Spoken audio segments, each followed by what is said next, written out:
2018 Aston Martin DB11 AMR review. Vertical bar, a private world of comfort and speed. There are moments when minuscule adjustments to something wonderful can yield unforeseen enhancements. The addition of a dash of Maraschino liqueur to a perfect Manhattan. The application of a few Newton meters more pressure in a deep tissue massage.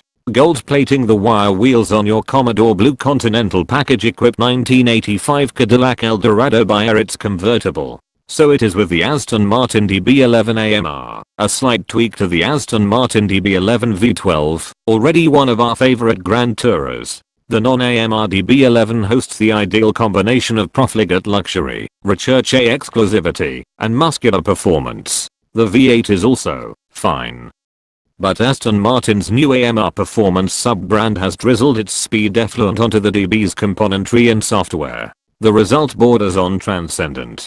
AMR was launched at the Geneva Motor Show in 2017 as a storied British Marks Go Fast subsidiary. It's more AMG, if you will. Inspired in name, if not in mission, by the Aston Martin racing team, it has already resulted in the AMRization of a half dozen Aston vehicles, including iterations of the Rapide, Vulcan, Valkyrie, and previous generation Vantage. The $241,000 DB11 is the 7th in that series, and it will take the place of the base DB11 V12 when it appears in the States later this summer. Since Aston recently opened the first of its fancy pants AMR performance centers adjacent to Germany's famed Nürburgring racetrack, it seemed fitting that our test drive of the new car commence there. We snagged the DB's crystal-tipped key fob and spent a couple days tearing everywhere in the Rhineland region that wasn't the ring, including narrow winding mountain roads, expertly paved two-lane byways, and unlimited autobahn Uber highways.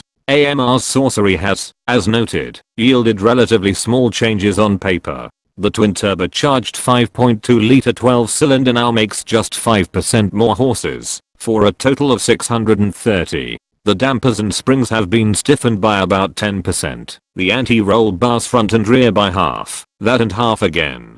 More rigid engine and transmission mounts have been added for greater stolidity. The transmission has been remapped for increased differentiation across the GT, Sport, and Sport Plus driving modes. Selectable via switch on the right side of the steering wheel. The left switch controls the suspension damping, which has also been remapped.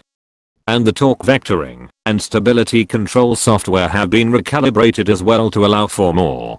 There are also a bunch of darkened and carbon fiber bestrewed trim bits, but sadly, not any of Aston's lovely subtle greys, or greens, or grey greens. Which brings us to the Autobahn. We did not have enough roadway to test out the Aston's claimed top speed of 208 miles per hour, though, having driven the new Bentley Continental GT the previous week, we did notice some one-upmanship at play. The Aston's top speed is 1 miles per hour higher than Cruise's latest V12 Grand Tourer. Its output is 630 HP vs 626 HP, and the 0 to 60 time is 3.5 seconds versus 3.6 seconds.